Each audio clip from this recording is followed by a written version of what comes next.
Salam, Horas. Firman Tuhan kepada kita pada hari ini Minggu Septuagesima 31 Januari 2021. Kita akan mendengarkan dari kitab Lukas pasal 4 ayat 31 sampai dengan 37. Demikianlah firman Tuhan. Kemudian Yesus pergi ke Kapernaum, sebuah kota di Galilea, lalu mengajar di situ pada hari-hari Sabat. Mereka takjub mendengar pengajarannya, sebab perkataannya penuh kuasa. Di dalam rumah ibadat itu ada seorang yang kerasukan setan, dan ia berteriak dengan suara keras, "Hai engkau, Yesus orang Nazaret, apa urusanmu dengan kami? Engkau datang hendak membinasakan kami? Aku tahu siapa engkau, yang kudus dari Allah." Tetapi Yesus mengherdiknya, katanya, "Diam! Keluarlah daripadanya." Dan setan itu pun menghempaskan orang itu ke tengah-tengah orang banyak, lalu keluar daripadanya, dan sama sekali tidak menyakitinya. Dan semua orang takjub, lalu berkata seorang kepada yang lain, katanya, "Alangkah hebatnya perkataan ini, sebab dengan penuh wibawa dan kuasa ia memberi perintah kepada roh-roh jahat, dan mereka pun keluar. Dan tersebarlah berita tentang dia kemana-mana di daerah itu." Sampai demikian. Bapak, Ibu, saudara-saudara yang terkasih dalam Tuhan Yesus Kristus, saya berharap bahwa Bapak, Ibu, saudara-saudara sekalian dalam keadaan sehat dan kuat. Kita tahu bahwa selama di dunia ini manusia mengalami sakit dan sehat silih berganti. Tapi ketika kita sehat, kita melakukan aktivitas kita dan beribadah kepada Tuhan. Namun ketika kita sakit, tentu kita mencari pengobatan dan memohon kesembuhan dari Tuhan. Dan bila mana hari ini di antara anggota keluarga ada yang sakit, tubuhnya lemah, gelisah, kiranya firman Tuhan dan ibadah ini memberi kekuatan dan kesembuhan. Bapak, Ibu, dalam pelayanan Yesus sehari-hari ada 3 bagian besar yang dilakukannya. Yang pertama yaitu didaskein atau mengajar, mendidik. Yang kedua, katalizein, yaitu memperdamaikan atau mengampuni. Yang ketiga adalah terapiwein, itu sama dengan kata terapi, yaitu menyembuhkan, termasuk dalam mengusir roh jahat dan setan. Maka kita percaya bahwa Yesus datang ke dunia ini bukan hanya untuk mengampuni dosa-dosa kita, tetapi juga untuk menyembuhkan. Itulah yang disebutkan tadi, terapi wein. Demikian pada khotbah kita hari ini, ada 2 hal menonjol dalam pelayanan Yesus, yaitu mengajar dan menyembuhkan. Yang pertama adalah pengajaran yang penuh kuasa. Dapat kita baca pada ayat 31 sampai dengan 32. Dalam perikop ini, Yesus sedang mengajar di Kapernaum, sebuah kota di Galilea, dan orang Kapernaum menyambut Yesus dengan senang hati. Bahkan menurut banyak orang, pengajaran Yesus sangat berbeda dengan pengajaran para ahli Taurat, sebab Yesus mengajar dengan kata-kata yang penuh kuasa. Pengajaran yang penuh kuasa itu ternyata membuat orang kagum dan bersuka cita. Namun Bapak, Ibu, saudara sekalian, bahwa di pihak lain, perkataan Yesus justru membuat seseorang yang kerasukan setan menjadi keberingasan. Setiap kali Yesus mengucapkan kata-kata, maka si setan yang berdiam dalam tubuh orang ini merasa tidak nyaman, terganggu, dan kepanasan. Setan tak bertahan mendengar pengajaran Yesus yang penuh kuasa itu. Orang itu pun berteriak-teriak dan mulai mengganggu kumpulan dalam rumah ibadah. Tetapi sesungguhnya ketahuilah Bapak Ibu, si setanlah yang telah memperalat orang yang telah dirasuki.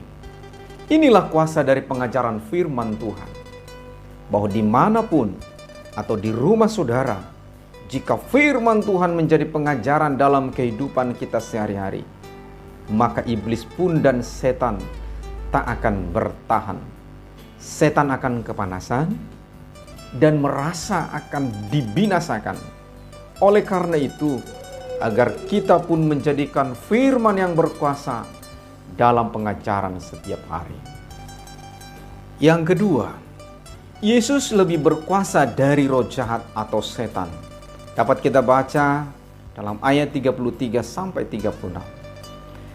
Ketika di Nazaret, yaitu sebelum Yesus berangkat ke Kapernaum, sesungguhnya Yesus telah membacakan bahwa dia dipenuhi kuasa roh Allah untuk menyampaikan kabar baik dan pembebasan.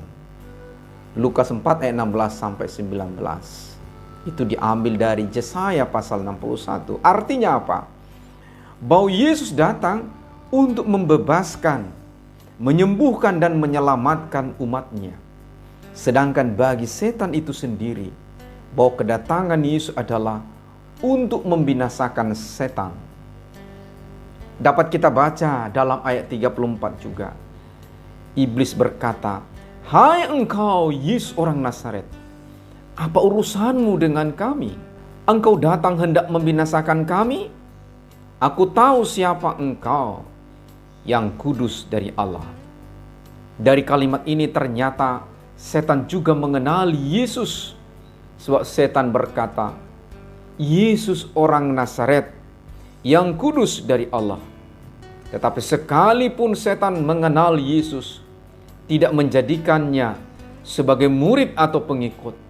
Justru setan membuat pengikut Tuhan menjadi gundah, sakit, menderita, dan tergoda. Bahkan bila setan mengganggu kesehatan umat Tuhan, terkadang umat Tuhan hampir keliru, tak sabar menunggu kapan kesembuhan itu terjadi. Bahkan ada yang menjadi putus asa, seolah harapan tak ada lagi. Kapan? Dan kapan sembuhnya? Doa-doa pun dinaikkan, bahkan dengan bersembah sujud dan derai air mata. Tak dapat diungkapkan betapa pilu dan beratnya perasaannya, sebab sekian lama dalam rasa sakit seolah ditinggal begitu saja. Derita seolah tak kunjung berakhir. Dan seseorang yang sakit berkata, "Di manakah Engkau Tuhan? Apakah Engkau sedang meninggalkan kami?" Tetapi sesungguhnya pastilah Tuhan mengetahui derita umatnya yang sakit. Bila waktunya tiba, Yesus datang. Tuhan Yesus menghardik setan dan menghardik penyakit dengan tegas, katanya, "Diam, keluarlah daripadanya." Dan setan pun keluar melepaskan umat Tuhan dan tidak menyakitinya lagi.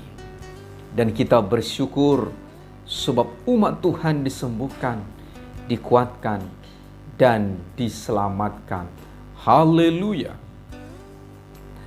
Hari ini firman-Nya menjadi penyembuh bagi setiap umat Tuhan. Sebab Yesus Tuhan kita lebih berkuasa dari setan dan roh jahat. Hardikan firman-Nya membuat setan akan keluar dari kita umat-Nya. Oleh karena itu Bapak Ibu Saudara sekalian, biarlah kita selalu percaya bahwa kuasa Yesus lebih besar daripada iblis dan si setan. Yang ketiga, Yesus menyembuhkan kita juga. Boleh kita bandingkan dalam ayat 37 dengan berkata bahwa peristiwa itu tersebar kemana-mana.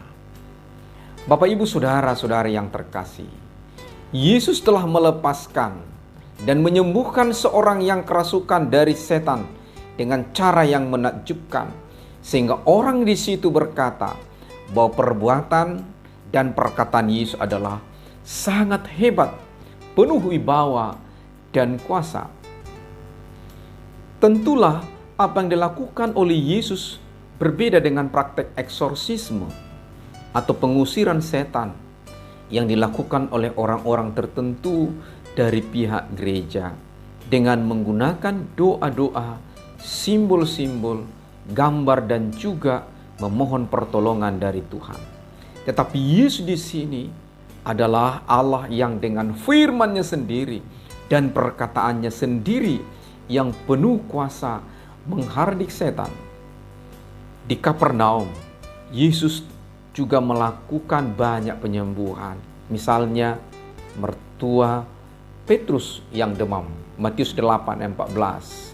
Yesus juga menyembuhkan hamba seorang perwira dalam Lukas 7 dan lainnya. Semua itu dilakukan dengan penyembuhan lewat firman dan perkataannya yang penuh dengan kuasa. Bukan dengan eksorsisme seperti orang lain, atau juga dengan memberi obat ramuan misalnya.